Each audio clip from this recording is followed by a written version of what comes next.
morning ho, kasi pasok na naman sa listahan ng top 10 islands in Asia sa 2025 Reader's Choice Awards ng Condé Nast Traveler ang tatlong nagagandahang isla sa Pilipinas. Base po sa website ng US-based luxury and lifestyle travel magazine, ika-4 sa pwesto ang Boracay. Nakapunta na ba kayo sa Boracay? Hindi pa. Nako, dapat yung mapuntahan. Napakaganda. Matatagpuan po yan sa Malay Aklan. Kilala po ang Bulacan tuloy. Boracay. Ba't Bulacan? Ba't Bulacan to? Sino nagsulat nito? Kilala po ang Boracay sa malinaw at asul nitong dagat at maputing buhangin. Ikalima po ang Palawan na tinaguriang the last ecological frontier ng Pilipinas na tanyag din sa magagandang beach. Nasa 7th spot naman ang Siargao na paboritong puntahan ng mga surfers.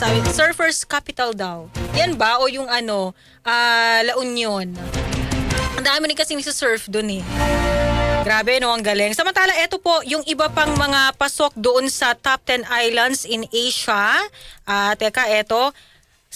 Ang Phu Quoc sa Vietnam, siya po yung top 1. Langkawi, Malaysia, nasa top 2. Top 3 ang Koh Samui, Thailand. Ang top 6, ang 4 yung Boracay nga po, pang-5 ang Palawan, top 6 ang Bali, Indonesia, 7th ang Siargao, top 8 ang Andaman Islands sa India, ang Phuket, Thailand, nasa 9 spot. At top 10 ang Phi Phi Islands sa Thailand. Ang daming nakapasok sa yung mga isla na matatagpuan sa Thailand. Dito sa Pilipinas, marami pa po. Marami pang iba. Nako, kailangan mapuntahan ninyo. Sobrang ganda po dito sa Pilipinas. Yung iba kasi nating kababayan, parang inuuna pang mag-travel abroad. Well, buhay nyo yan. Bala kayo dyan. Pero bisitahin po natin. Alam nyo kung mayaman lang ako, baka linggo-linggo, nagli-live ako, di ba? Mamit. Di ba? Ang sarap pong mag-travel. Ang sarap pong mamasyal.